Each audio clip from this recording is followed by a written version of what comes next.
Hi guys, welcome to Take Two Reviews. I'm Scott Matner, Matner's Movie Musings, and today we'll be going over more movies from 1981, 40 years ago, and Act Two of 1981, and we'll be discussing um, 8 movies. Um, as I said, all from 1981. This will be the final movies that I'll be discussing from 1981, and then of course moving on next time to 1982. But the movies we'll be discussing today are Stripes, Escape from New York, The Fox and the Hound, Arthur, Blowout, American Werewolf in London, Body Heat, and Time Bandits. So, as I said, we'll be starting with Stripes, rated R, and I give this movie 4.5 out of 5, and it was released on June 26th of 1981. Now, as a kid, I was a huge Bill Murray fan. I mean, I absolutely loved him. I suppose it was his childish goofiness that predominantly appealed to me, but it was the natural charisma and self-assured intelligence lurking just beneath it that left a lasting impression and made him a favorite of mine ever since. I first became familiar with him in Ghostbusters, where even among many actors I was already familiar, he stood out. So I wanted to see more of his work. The problem was that everything else he made at the time was rated R, and I wasn't allowed yet to watch rated R movies. Thankfully, my dad was also a fan of Murray and his contemporaries and comedy in general. So he'd sneak in a viewing of an R-rated comedy every once in a while, as long as there wasn't any strong sexuality or nudity, or the language wasn't too extreme. So thanks to him, I was able to watch Caddyshack and Stripes, as well as the Blues Brothers, Planes, Trains, and Automobiles, and Beverly Hills Cop for that matter. But back to Murray.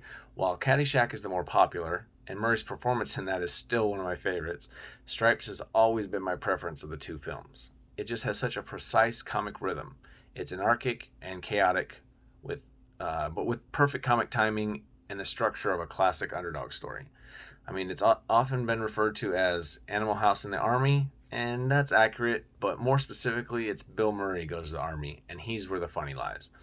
Despite all the brilliant writing, inspired gags, and rapid fire jokes, it's his presence, attitude, and genuine sweetness that makes Stripes the classic that it is. It also helps that it doesn't go for the obvious gags or easy superficial laughs like the highly overrated, similarly plotted Goldie Hawn vehicle Private Benjamin that came out around the same time. Instead, it creates strong, likable characters, places them in believable, though outrageous situations, and allows the jokes to grow from both.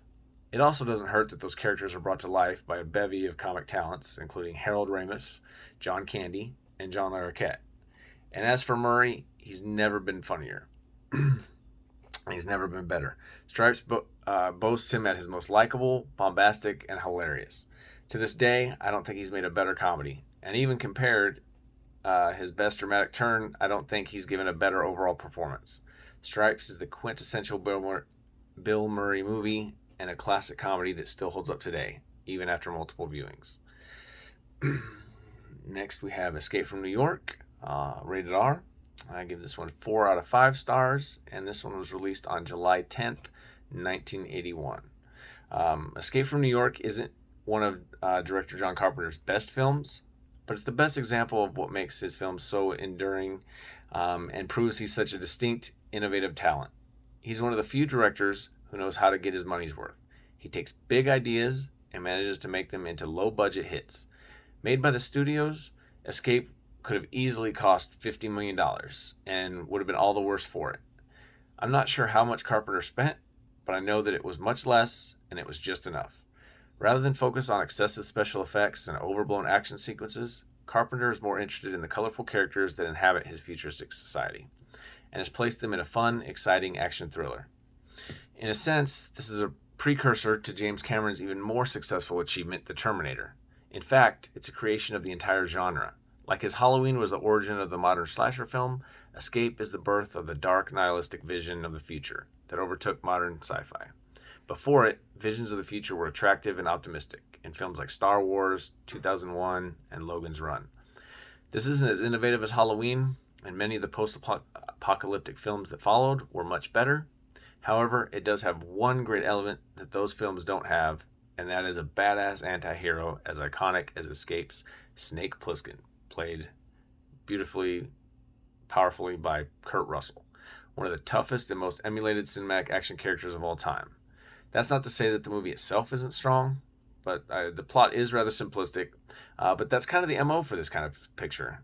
And it actually has some nice creative touches and more dramatic narrative than, say, The Road Warrior. Though there's no denying that that's the superior action picture. Which, I mean, that one took a while to grow on me. While Escape has always been a pleasure, albeit more guiltily over the years. Escape doesn't hold up quite as well, with some of its pleasures growing less over time. Watching it recently, the film does feel rather quaint, but it's a fast-paced, exciting thrill ride, and still better than most of today's action movies. And Plissken could still kick the ass of any hero modern Hollywood could produce. Next up, we have The Fox and the Hound. This is 5 stars out of 5. Classic. This one was also released on July 10th, 1981. Now, as a kid, time essentially meant nothing to me, other than specific events like lunchtime, dinner time, bedtime, holidays, etc. But it had no real effect on my day-to-day life. Such was the same when it came to movies. For some reason, all movies were old to me. I didn't discover the theater until I was around 7 or 8, so my only experience was the video store. And at the video store, for me, everything was old. I just assumed they'd been around forever. This was especially the case with animated movies, more specifically Disney movies. To me, they were all made a long, long time ago and had been around for ages. So when I first saw The Fox and the Hound in 1986 at the age of 5, it was just as ancient to me as Pinocchio, Snow White, and Dumbo. This made all the more sense to me in 1989 when The Little Mermaid was lauded as the triumphant return of Disney animation. But the truth is, they hadn't really gone anywhere. Sure, the 70s and 80s were a little slow and unkind to the studio compared to the past, but some of the films that came from that period are just as great and beloved as those that came before. Case in point, The Fox and the Hound. It wasn't just my childhood ignorance that caused me to group it in with the great Disney classics, but the actuality that it did in fact belong in that company. To me, there was truly no difference, and really there isn't. Watching it again recently, the film is an undeniable classic that ranks right up there with Pinocchio, Bambi, and Dumbo. In fact, as far as relating to children and speaking to things that they can understand, The Fox and the Hound has the best message and the most relatable characters of almost any other Disney animated movie. It was certainly always my favorite, though my tastes have changed slightly and my affection goes more towards the new classics of the early 90s. This film will always have a special place in my heart and will live on through the next generations. I actually just shared it with my young sons for the first time recently, and there's no doubt they made the same connection with the characters that I did nearly 4 decades ago. The only difference is that they are correct, that this movie is indeed now old. But I'd rather not think about that, so let's move on. Next we have Arthur. I give rated PG. I give this one 4.5 out of 5 stars. This one was released on July 17th, 1981. Dudley Moore's Arthur isn't only his most endearing and enduring performance, but one of the most lovable and hilarious creations in all of comedy movie history. And Arthur the movie is one that gets better every time you view it.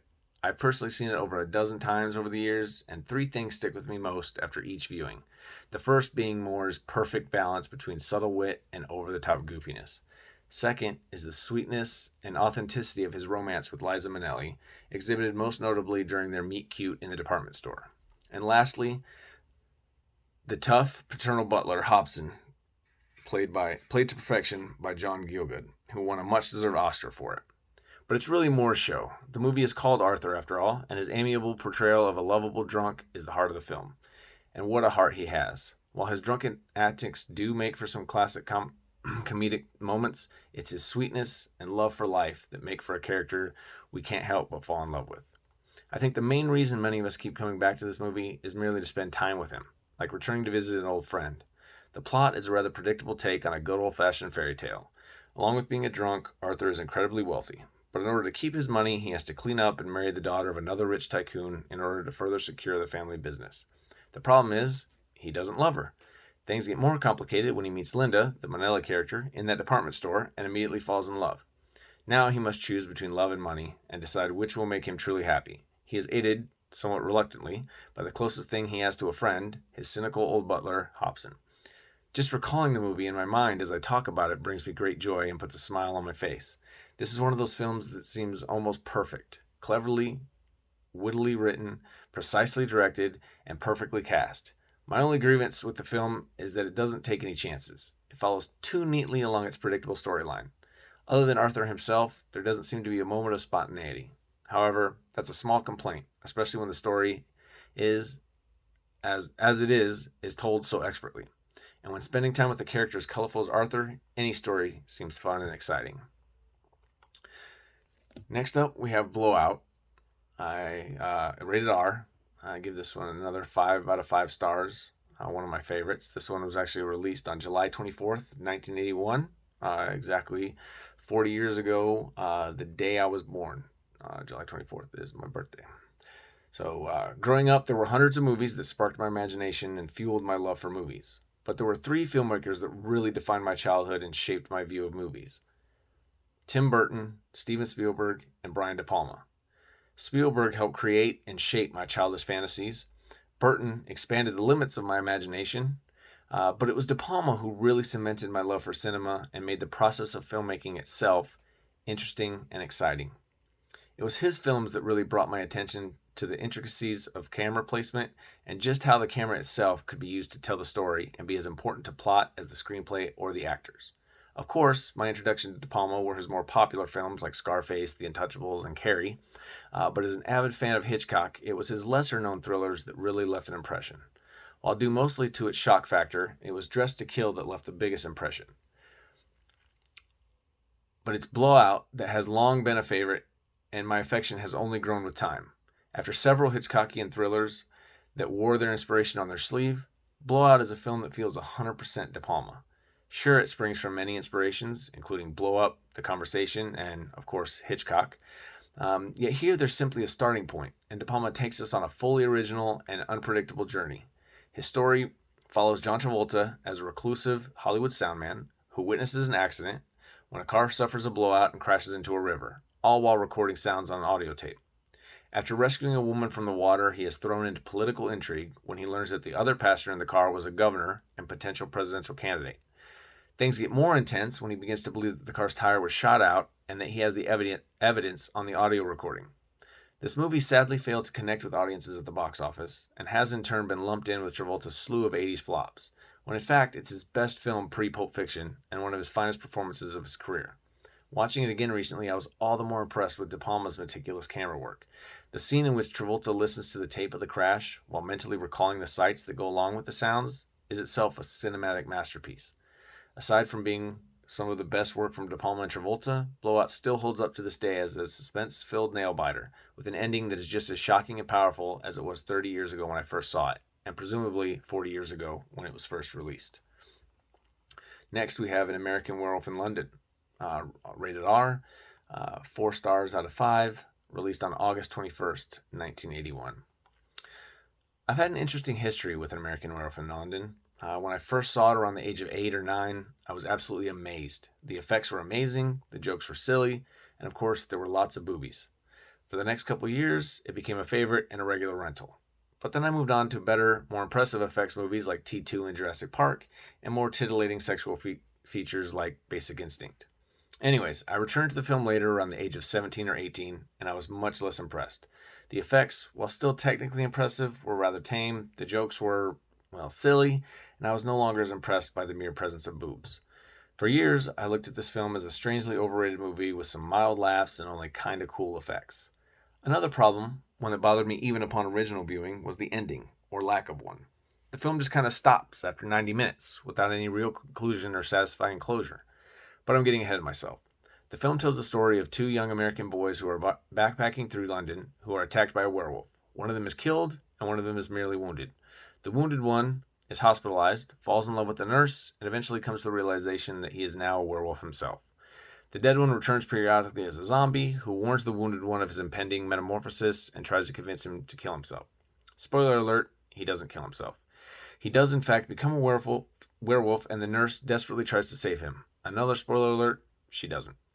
The film's final scene involves the wolf attacking people in the streets and the police shooting him down. Roll credits. Only upon rewatching it recently have I come to respect and appreciate this ending. It is, in fact, has a certain level of brilliance. The film has already covered everything we want to see in a werewolf movie.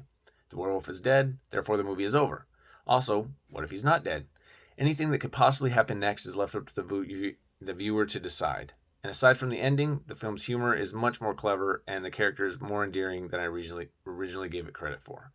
Director John Landis has made many much better movies, but I don't think any of them garner the kind of universal affection that this film does. And I think that is because an American Werewolf in London delivers everything we could possibly go to the movies for, all in one package. Violence, horror, comedy, action, special effects, and yes, boobies. Next up, we have Body Heat, rated R, 5 out of 5 stars, released on August 28th, 1981. Body Heat is a movie that I was only somewhat familiar with when I was a kid. I knew it was a sexy movie, something that didn't much interest me quite yet. I knew it starred the actress from Romancing the Stone, and I knew it was made by a guy who wrote Raiders of the Lost Ark. Even so, I wasn't inclined to watch it until much later. The first time I saw the movie, I was 16. I had long been interested in seeing it, but just never got around to it. In the meantime, I became familiar with writer-director Lawrence Kasdan, having already seen The Big Chill, Grand Canyon, and The Accidental Tourist, none of which could have prepared me for the intensity of his debut film. Anyways, I'd also become familiar with the history of film and immersing myself in the classics. I was especially obsessed, and still am, with film noir. Movies like Out of the Past, Key Largo, and Angels with Dirty Faces were especially favorites of mine. So it turned out to be an unexpected blessing that I waited, because not only was I old enough to understand its plot of seduction and murder, but I was now able to appreciate the depths and background of its film noir roots. Body Heat is, in fact, one of the early entries, and one of the best, of what is now known as modern noir. I'm not going to bore you with the history and details of the genre, but I definitely encourage you to Google it and discover some truly great movies. I will say that the film noir genre really flourished in the 40s and 50s, then all but disappeared during the more playful 60s and political 70s, making a major comeback in the 80s, and this was one of the first. It's certainly one of the best. It's an absolutely perfect mixture of homage and invention. The look and language are distinctly 80s, while the style and feel of the movie is pure classic noir. Aside from being in color and the addition of some strong sexuality and nudity, Body Heat is just as sharp and cynical as its classic predecessors, Double Indemnity and The Postman Always Rings Twice. In fact, Body Heat could reasonably be considered a modern update of Double Indemnity, and like Indemnity, it still holds up decades later as a highly effective thriller. Both films are simultaneously of their times and exist entirely outside of any particular time and place. All of the central themes like lust, sex, greed, and murder are timeless and irresistibly attractive material for movie audiences of any time and age. Time Bandits, rated PG, 4 stars out of 5, released on November 6th, 1981. When I first saw Time Bandits around the age of 8, I had no idea that I was being introduced to one of the most creative minds and a director who would become one of my favorites. I'm speaking, of course, of Terry Gilliam, arguably the quirkiest filmmaker ever to exist. However, at the time, I had no knowledge of him.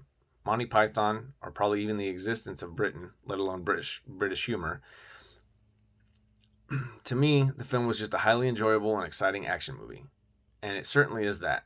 But it wasn't until years later, watching it as an adult, that I realized that it's also a damn funny comedy, full of clever, witty dialogue and hilarious physical humor. The story is simply enough. The story is simple enough. A young boy is suddenly startled from his bed by a ship crashing into his bedroom. It is boarded by a gang of magical dwarfs on a mission through time. They must keep the universe safe from an evil sorcerer who wants to destroy it. The young boy, ignored at home and bored by normal existence, insists on joining them. It's no wonder this fable appealed to me as a youngster. It felt as if it were made just for me. I longed to escape from my boring reality so much that I sank my imagination into the movies. And here was one that spoke to that longing at its most basic and obvious level. With so many so-called kids movies, pandering and dumbing down to us, Time Bandits was one of the first movies I saw that felt made for kids, but without treating us like idiots. Watching it now, over 30 years later, it still appeals to the kid in me, longing for excitement. But more than that, it's still effective as a smart and exciting comedic adventure. Though it's been said so often that it no longer seems to have any real meaning, Time Bandits is that rare kids movie that is actually a film for kids of all ages to enjoy. And that brings us to the end of 1981. So thank you for joining me I hope you enjoyed it. I hope you, if you haven't seen some of these movies, I hope you are inclined to go check them out. If you have seen them, appreciate your feedback. Give me some comments. Let me know what you think of the movies. And next time, as I said, we'll be delving into some movies from 1982, including Rocky 3, Conan the Barbarian, um, and Porky's. So stay tuned and join us. And until then, I'll see you at the movies.